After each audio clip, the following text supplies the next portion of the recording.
with Chief Hoppus and Fire Chief Hoppus, clear here, and Jack Dunn from Planning and Zoning, and a couple other guests to talk about fire inspections. And we've had presentations from both, gotten information. I don't want to say both sides because this shouldn't be an adversarial process, but from both perspectives, we'll say. And we just want to try to reconcile those so that council can make sure we have a clear view and get any answers to questions and make some decisions on where we're going with this. Obviously, it would require legislation on our part, so it's not the end of it. Basically, what we're looking at here is whether something needs to go in the budget or not. So we've got some time here to cover that. I think probably the best way to start is an abbreviated version of what you presented to us. Oh, I'm sorry. Can I make a comment? Sure. I just asked one thing, if I could. That was my only push, is that in order to pay for what we believe we need to do, the revenue has to be associated with it. Not profit, but revenue. And in order to do that, we can either, the city has a choice, we can either continue through the current paradigm, which has revenue going somewhere else, and have just the expense for performing the duties, or we can do both, which has revenue offsetting the expense for increasing the service. That's what my proposal was in a nutshell. I have a question. Yeah. Period budget. My whole interest is, have you figured out the expense and revenue and costs and all? What it would cost to do all that, and the revenue, is it up there? Well, I can't. Well, it was up there, but we believe, now we'll say this, that these are projections and estimates. Yeah. But we believe we've accurately identified the number. Keith, did you pull that up? It's up there. Where I'm sorry, I'm missing it. EMS, what, inspection person? Fire inspection. Plan review and inspection fees. Yeah, that's the same summary that you and I reviewed when we analyzed the critical item list a few months. Jack, do you have a Okay, absolutely. Oh, no, okay. Yeah. All right. Good luck, I Chief. guess we're going to take a short break. Yeah, that's a good idea. Yeah. Okay. Yeah, you saw my note on the.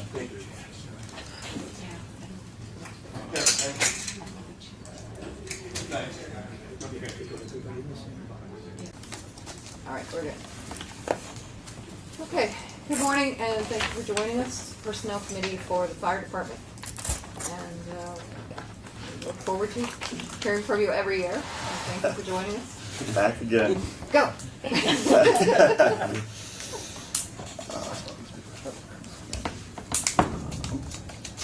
Name's Aaron Colgrove, Acting Lieutenant, Salisbury Fire Department.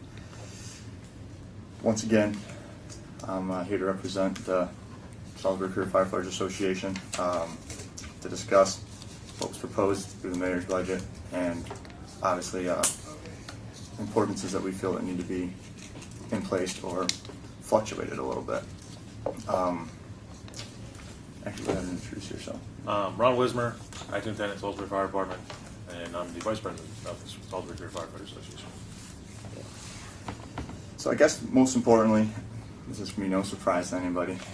As usual, staffing continues to be our #1 issue.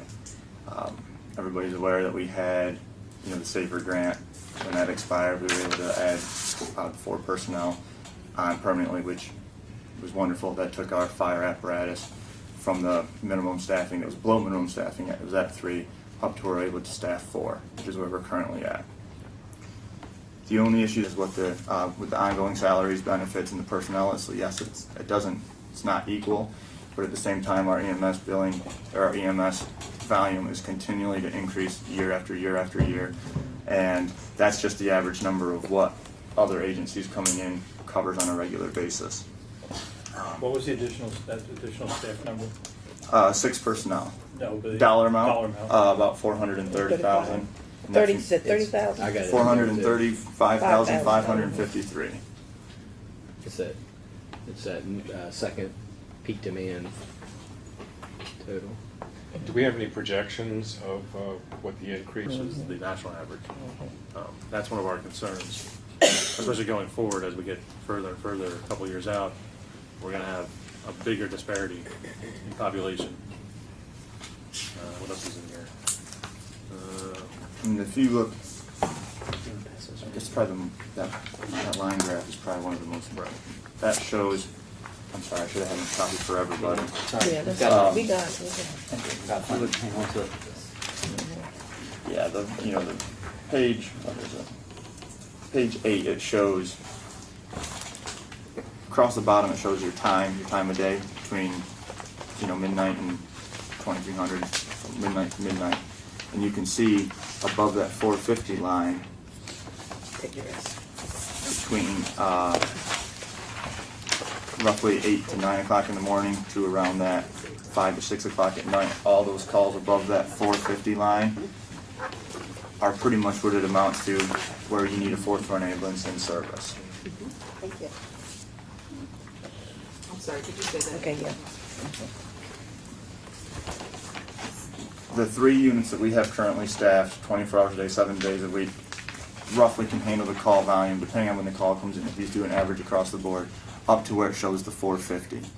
That's talking about your full-time equivalencies, which I know you guys have heard numerous times. Above that is the calls above that, which if you look down is roughly between 8 o'clock in the morning, 0800, and roughly between 1800 hours during the day. That's when that spike and influx of calls falls during that peak demand time, where we're losing money to outside agencies coming in to cover our ambulance calls. With a fourth run ambulance call, we'd be able to pick the majority of the calls up that are above that plateau line, which is what we were hoping for with the staffing of 6. That would allow us to not have to depend on outside areas to come in and take our ambulance calls, which then they can bill for. I have a quick So- question. I have another question. How often your ambulance do mutual aid to other? It happens. It happens. Yep, it happens. Not nearly as much now that it used to. 5 years ago, before Fruitland had their staffed ambulance, we were in Fruitland all the time, every day. Now we go down there because they only have one ambulance staffed. We go down there. I don't know. I'm just going to say, on an average, maybe once a week. Just not nearly as much as we used to. Now those calls, yes, we can bill for, but their call volume It's is not like a fraction compared to what our call volume is. Okay. So. Now, what about fire calls? What I'm thinking is, are the positions that you're talking about firefighter EMS, or are they just EMS that would be focused in those time frames, or every position is firefighter EMS? Right, Okay. correct. So Yeah. it doesn't matter. This is something I have from somewhere else. The call volume for the fire engine almost matches. I can pass this down, or you can copy this. For fire versus EMS, the spike's almost the same exact. So the engine is just as busy running calls, so they can't. A lot of times we have to take the engine out of service to handle that call. Well, if they're on another call, they. And it took so long to get there, and they didn't understand. I had to tell them that the staff, Right. that they could be across town. Yeah. That and ambulance at things. 16 could have been on a call prior and would have had to came from being a And park so station. they didn't understand all that. Why it took Right. so long? Why it take so long? Why it take But so long? you or your loved one, you don't care why. Right. Yeah. And you There. don't. Yep. And it doesn't make a difference. The public. It could be the most minor call. Maybe they should or shouldn't have called 911 instead of another going to the hospital another route, or it could be the most severe call. And even if it's the most minor toothache, why did it take you 12 minutes to get here? Well, that's just the way it goes, Are all the first due mutual aids staffed 24/7 now? No. The EMS I'm talking about. No. Hubrin and Mardella split it every other day. They have an ALS provider in Mardella. So Fruitland, Fruitland is Delmar. contract for the hospital, and they'll take the revenue. Caroline County is currently doing, what do you want to call it? I guess kind of like a test run with it, where they have a paramedic and another personnel go out to these areas, or go out to this housing area, go out to apartment complexes, wherever these Senior patients were. centers and things, Exactly, yeah. and they are, That's good. and instead of the hospital, say the hospital gets fined, I don't know, $5,000 if that patient comes back within 48 hours. The hospital's paying the fire department half of that, $2,500, to save them the fine. So it's a big influx That's for. I don't know what the exact figures are. I'm just using that as an easy figure to follow. Well, see, I But- remember because I worked in respiratory therapy at the hospital, and I remember when you didn't have paramedics on the, and they started that new trend. But Nick Morris was one of the trainers and things, so I remember that. So Okay. everything's is medical. That's good. That's good to do. Well, right now, Pierre, we know it's going in this direction, and I don't know how much I can or can't say. That's cost something. You know, they've said, "Oh, wait, you have this going on. You have this going on." That very easily could have been on duty while working. Just that stress, that's the exact, and it could have been a whole different. So that isn't even a. Okay. That's not even an option. We've corrected that. Okay. We have that. Well, thank you. Thank you. Thank them. Thanks. Thank you, whoever, everybody. It's okay, it really is. Okay. Well, that's super. That was an easy That's super important. Yeah, that's easy. I understand. That's super important.